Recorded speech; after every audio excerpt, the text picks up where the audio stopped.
Padahal menurut kalian itu biasa aja. Atau malah kamu merasa cara orang lain itu terlalu formal dalam bermedia sosial. Perbedaan cara komunikasi ini sering terjadi pada Gen Z dan Gen milenial di era digital saat ini. Halo teman-teman, perkenalkan saya Resa Olivia dengan NIM 2484110044. Di video ini saya akan membahas tentang perbedaan gaya komunikasi Gen Z dan Gen milenial di media sosial serta dampaknya terhadap interaksi sosial dalam perspektif komunikasi antar budaya. Di era digital, media sosial menjadi ruang utama komunikasi, terutama bagi Gen Z muda. Namun, setiap generasi memiliki gaya komunikasi yang berbeda. Gen Z sering cenderung menggunakan bahasa yang santai, bahasa yang singkat, dan sangat ekspresif. Misalnya menggunakan kata-kata WKWK padahal aslinya tidak tertawa, atau enggak menggunakan emotikan menangis padahal aslinya itu tertawa juga. Sementara itu, Gen milenial cenderung lebih jelas dan lebih formal dalam berkomunikasi, terutama dalam konteks tertentu seperti pekerjaan dan seperti dalam mengenal orang baru.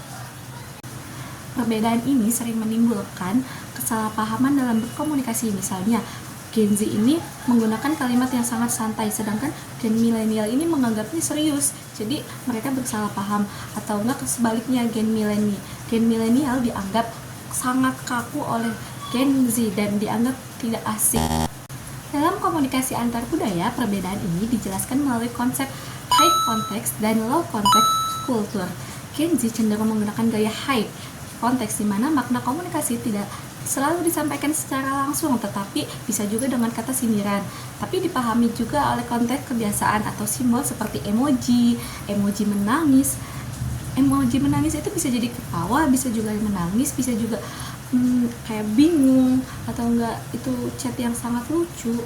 Sebaliknya, Gen milenial lebih mendekati ke low konteks, yaitu komunikasi yang lebih langsung, jelas, dan eksplisit agar tidak dapat menimbulkan ambiguitas.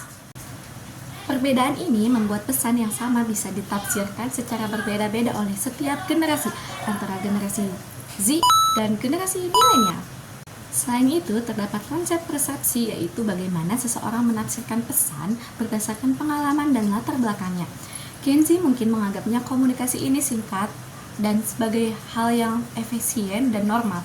Namun, Gen milenial ini tidak bisa mempersepsikan hal tersebut sebagai kurang sopan atau tidak menghargai lawan bicara. Perbedaan persepsi inilah yang sering menjadi akar dari konflik komunikasi di media sosial.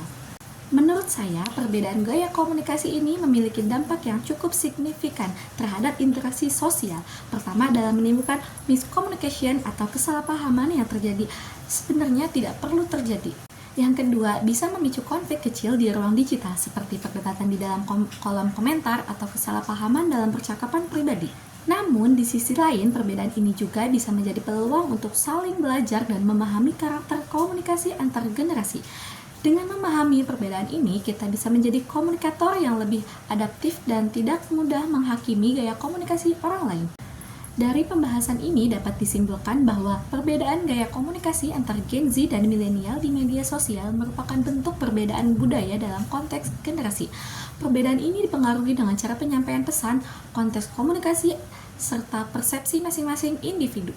Oleh karena itu, penting bagi kita untuk lebih terbuka dan bijak dalam berkomunikasi di ruang digital agar tidak terjadi kesalahpahaman.